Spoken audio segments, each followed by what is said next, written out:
waaw vote bi de impression bi mooy en tout cas bu dee fii la Tafsir Demba Sall moom on n'a pas de problème nit ñaa ngi ñëw organisation bi également amul vraiment benn faille depuis ce matin matériel bi le personnel lépp mu ngi sur place. nit ñi tamit ñu ngi ñëw gis nga affluence bi nit ñaa ngi ñëw si njëkk ak teraanga si jàmm di voter di delluwaat. C'est vrai que si yeneen centre yi peut-être affluence bi xaw na wàññeeku tuuti par rapport ak fii mais ñu ngi am yaakaar ne d'ici après-midi bi incha allah nit ñi dinañ gën a ñëw voter mais li ñu leen di appel bi daal bi nga xam ne moom la ñuy lancer mooy na nit ñi ñëw voter nawet lañ nekk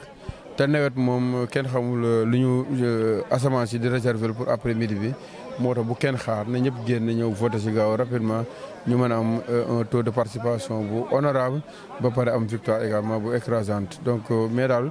nii muy déroulé gum dal na xel waaw incha allah ñi ñaa ngi def jàmm di ñëw di voter si jàmm di waxtaan si jàmm di delluwaat si jàmm également. du élection yu emballé en général comme présidentielle wala local mais nag ñun pour pallier à ça ñu jël nañ ay dispositions sunu militants yëpp ñu ngi leen dem di leen jëli seen kër yi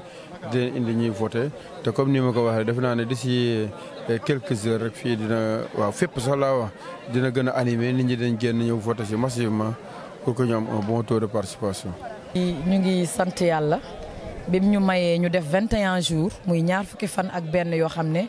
dugg nañu ci gox-goxaat yi ci département bi dugg nañu quartier par quartier fii ci commune Mbour ba tey bésu scrutin bi nekk nii comme ni ngeen ko noté daanaka ci suba amul woon affluence comme nii mais macha allah ñit ñi ñu ngi génn di voter si fii ci Tafsir Demba Sall. Tafsir Demba Sall ak Golf nag population bi fi nekk tàmm nañu voter daanaka bu ngeen toogee ba ci kanam dina gën a bari nit parce que ñoom seen bopp ñoo nekk une population bu am culture di voter donc loolu ñu ci sant yàlla bu baax yeneen centre de vote yi ñu jot a visiter aussi gis nañu ne ba tey affluence bi des na. di woo population bi ñu génn voter parce que c'est un devoir citoyen jàpp naa ne citoyen bu nekk su fekkee inscrire nga ci liste électorale yi bésu voter jot ak type d'élection bu manti doon war nga mën a ñëw mandargaal bés boobu maanaam dem ci urne yi def sa tànneef bi nga bëgg a def loolu moo tax ñu ngi woo population bi ñu gën a génn massivement voter pour mën a accomplir seen acte citoyen muy seen devoir citoyen mais fii ci tefes centre de vote Tafsir Demba Sall macha allah ñin ñaa ngi génn ñu ngi voter. Merci beaucoup donc depuis ce matin man jaar naa d'abord école Badara Sarr foofu laa voté ba pare def naa le tour du département xool à peu près oote fépp ba xam dégg naa ne Joal mu ngi taw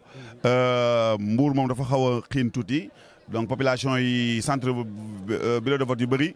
ñu ngi ñëw nànk-nànk ba c'est pas encore le rush mais ñu ngi leen di jéem a génne pour ñu ñëw rapidement voter si avant asamaan si di changer. Donc mais fii Tafsir Demba Sall soo ñëwee fii da ngay gis ne ni ñaa ngi commencé le rythme est bon donc sant yàlla donc c'est le meilleur rythme que j'ai encore vu par rapport aux autres centres donc vraiment fekk fii tamit à Tefes dañu am benn culture d'aller voter et ça c'est important et puis je voulais venir tôt aussi pour voir mon frère Cheikh Issa Sall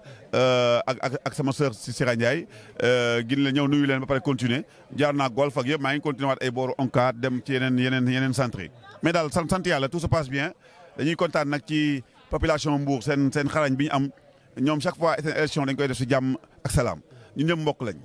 nga bokk fii ak bañ a bokk fële amul importance Mbour moo ñu boole ñun ñëpp ay benn bopp lañ ku nekk na dem voté fu mu war a voté ñibeeg jàmm et puis yàlla pare na bu yàgg et puis incha allah Sénégal moo ciy gagné te Sénégal nag yàlla da ko am si ay loxo yu mu ko teg. te incha allah yàlla na yàlla def boo xam ne loxo yooyu yeggali ko jàmm ñun te loolu tax ñu jox ko majorité boo xam ne waa Mbour gis boppam ci